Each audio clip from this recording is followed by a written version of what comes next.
কৃষ্ণ কৃষ্ণ বারবার অর্জুনকে বলছে, যদি তোমার ভেতরে কনফ্লিক্ট থাকে, যদি তোমার ভেতরে দ্বন্দ্ব থাকে, তাহলে তুমি তোমার ভেতরের শত্রু দেখতে পাবে না। আমাদের ভেতরের শত্রু আমরা দেখতে পাই না, তার কারণ আমাদের ভেতরে চিরন্তন দ্বন্দ্ব লেগে আছে, ভালো মন্দের লড়াই। এই দ্বন্দ্ব বা কনফ্লিক্ট যতক্ষণ না ভেতরে মিটছে, ততক্ষণ পর্যন্ত আমরা বাইরের শত্রু দেখতে পাবো না। আমাদের ভেতরের শত্রু দেখতে না পাওয়ার জন্য আমরা বাইরের শত্রু দেখতে পাই না। আমাদের ভেতরের শত্রুকে বধ করা সব থেকে বেশি প্রয়োজন।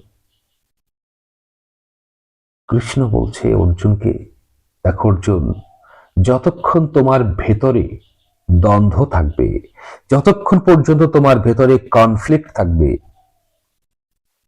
ততক্ষণ পর্যন্ত তুমি তোমার ভেতরের শত্রুদের দেখতে পাবে না।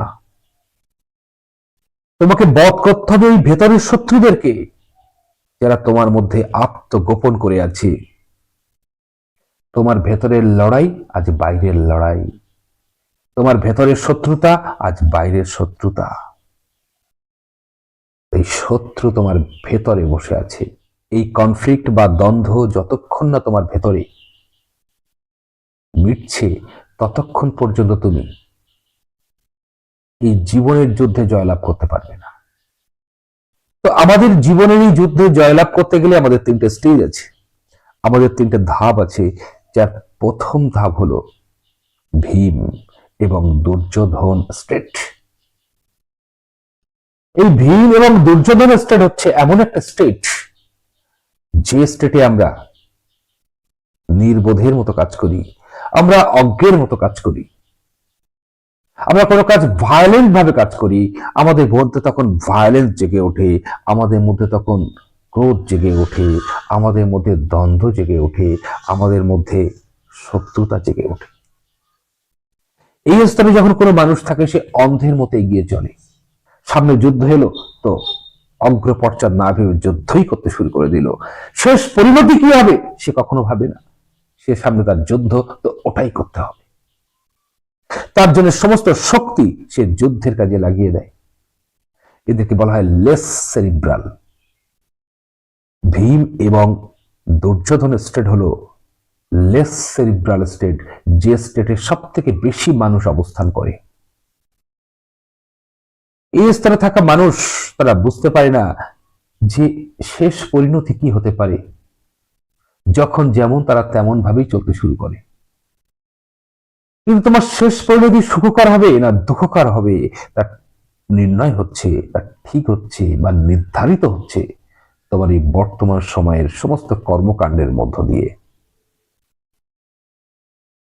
সেই ব্যক্তি হলো ধার্মিক, যে তার জীবনের শেষ ভাগে কি ঘটতে পারে, পরিণাম কি আসতে পারে, যা প্রথমেই আন্দাজ করতে পারে। কিন্তু সেই সকল ব্যক্তি যারা জীবনের শেষ পরিণতি কি হতে পারে তার বিন্দু বিসর্গ অনুমান করতে পারে না, তারা হলো অধার্মিক ব্যক্তি। এখানে দুর্যোধন সেই অধার্মিক ব্যক্তি। ভীম পাণ্ডব পক্ষে থাকলেও তার মধ্যে সেই দুর্যোধনের ভাববোধ রয়েছে, তার মধ্যে দুর্যোধনের আচার আচরণগুলো রয়ে গেছে। যদিও তার মধ্যে চেতনার বাস রয়েছে, কিন্তু এই চেতনা পূর্ণ জাগ্রত নয়। তাই ভীম হলো less cerebral, just like Duryodhan. যুদ্ধের ময়দানে দুর্যোধন একমাত্র ভীমকেই ভয় পায়, কারণ দুর্যোধন জানে যুদ্ধ যদি হয় তো ভীমের জন্য হবে, কারণ ভীম হলো গোয়ার। সে যদি একবার মনে করে যুদ্ধ করব, তো সে অগ্রপশ্চাৎ কিচ্ছু ভাববে না।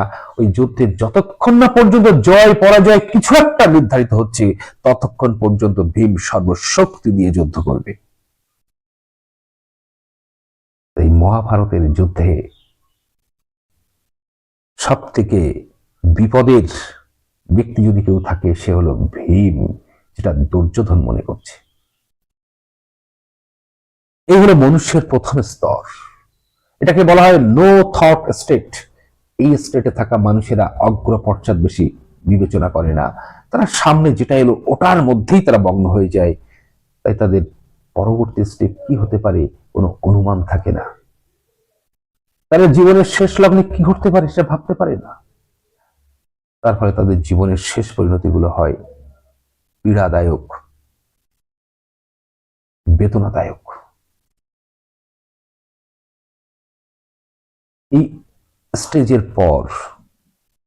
স্টেজের পর অর্থাৎ দুর্যোধন এবং ভীম, যেটা হলো নো থট স্টেট, ঠিক তার পরের স্টেজ হলো অর্জুন স্টেট।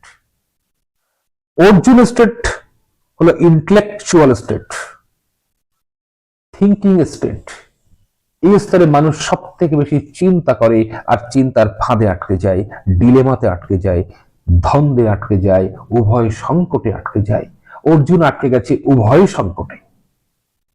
যুদ্ধ করবে না করবে না, যুদ্ধ করে জয়লাভ করলে জীবনে আসবে চেতনার জাগরণ, আর যুদ্ধ যদি না করে ওই অচৈতন্যতা, ওই অজ্ঞতার মধ্যেই তাকে থাকতে হবে, যা হলো বিষাদ। অর্জুন কোথা থেকে জীবন শুরু করছে? বিষাদ থেকে জীবন শুরু করছে। তার জীবনে সীমাহীন বিষাদ। এই অর্জুন একজন ব্যক্তি নয়, আমরা সবাই সেই Arjun. All the common people in all over the world আর অর্জুন। পৃথিবীর সমস্ত মানুষই হলো অর্জুন। এই অর্জুন স্তর হলো নো থট স্টেটের উপরের স্তর, থিঙ্কিং, চিন্তা করছে, ইন্টেলেকচুয়াল যে হবে, যার মধ্যে বুদ্ধির জাগরণ হবে, যার মধ্যে বুদ্ধির বিকাশ হবে, সে চিন্তা করবে, চিন্তা করতে শিখবে, অগ্র পশ্চাৎ চিন্তা করবে। আর যে ব্যক্তি অগ্র পশ্চাৎ চিন্তা করছে এবং সিদ্ধান্ত নিতে পারছে না, সে কিসে আছে? ডিলেমাতে আছে। এই থিঙ্কিং স্টেট বা চিন্তার স্তরে একটা মেজরিটি% মানুষ অবস্থান করে। তারা না পারে সামনে এগোতে, না পারে পেছিয়ে পড়তে, তারা মাঝে ঝুলে থাকে। অর্জুনকে কৃষ্ণ এর জন্য বলছে, Arjun, don't hang in the between, মাঝে ঝুলে থেকো না। নিচে পড়ে গেলে কিন্তু তোমার সেই অচৈতন্যতা আবার গ্রাস করবে। তুমি আছো ডিলেমার স্তরে, তুমি আছো to be or not to বির স্তরে, এটা না ওটা, ভালো মন্দের ঠিক মাঝে অবস্থান করছো। যদি তোমাকে সঠিকটা বুঝতে হয়, যদি তোমাকে স্থির সিদ্ধান্ত নিতে হয়, তাহলে আরেকটা স্টেজ এগিয়ে যেতে হবে। অর্জুন তখন কৃষ্ণকে বলল, কি সেই স্টেজ? কৃষ্ণ তাকে বলল, আর একটা লাভ যদি তুমি দিতে পারো, যদি তুমি একটা ছোট্ট কোয়ান্টাম লিপ যদি ঘটিয়ে দিতে পারো জীবনে, তাহলে তোমার সামনে যে স্টেজটা অপেক্ষা করছে সেটা হলো থটফুলনেস স্টেট। থটফুলনেস, যেখানে চিন্তা শূন্য হয়ে যায়, যেখানে নদী সাগরে গিয়ে মেশে, এই নদী এবং সাগরের সেই মিটিং পয়েন্ট, যেখানে সবকিছু মহাসাগর হয়ে যায়, যেখানে সবকিছু বৃহৎ হয়ে যায়, যেখানে সবকিছু বিলীন হয়ে যায়। আর যেখানে সবকিছু বিলীন হয়ে যায়, আর সেখানেই শুরু হয় আসল জাগরণ। যেখানে সবকিছু শূন্য হয়ে যায়, আর সেখান থেকে শুরু হয় আসল সৃষ্টি। কৃষ্ণ অর্জুনকে এটাই বলছে যে তুমি এগিয়ে যাও আর একটা ধাপ, আর সেই ধাপটাই হচ্ছে তোমার থটফুলনেস স্টেট, শূন্যতার স্তর, the state of silence, the state of creation, সৃষ্টির স্তর। এখান থেকে তুমি পারবে তোমার জীবনের সঠিক সিদ্ধান্তটা নিতে। তোমার জীবনের কোনো সিদ্ধান্ত নেওয়ার জন্য আমি তোমাকে জোরাজুরি করব না, তোমার উপরে চাপ দেব না। কিন্তু তুমি যখন ওই স্তরটাতে পৌঁছে যাবে, ওই থটফুলনেস স্তরে যখন পৌঁছে যাবে, তখন দেখবে তুমি ভেতর থেকে নিজেই সিদ্ধান্ত নিতে পারছো। আর তখন তোমার জীবনের প্রত্যেকটা সিদ্ধান্ত হবে সঠিক। আর এখান থেকে শুরু হয় মনুষ্যের উত্তরণমুখী যাত্রা। ঈগল যোগ এবং ধ্যানের মধ্য দিয়ে আমরা পৌঁছাতে পারি সেই থটফুলনেস স্টেটে। শ্রীমদ ঈগল গীতা হলো ঈগল যোগ এবং ধ্যানের মধ্য দিয়ে যে অভিজ্ঞতা মানুষ অর্জন করে তার প্রতিফলন। ঈগল যোগ এবং ধ্যান প্রত্যেকটা মনুষ্যের কাছে অমৃত।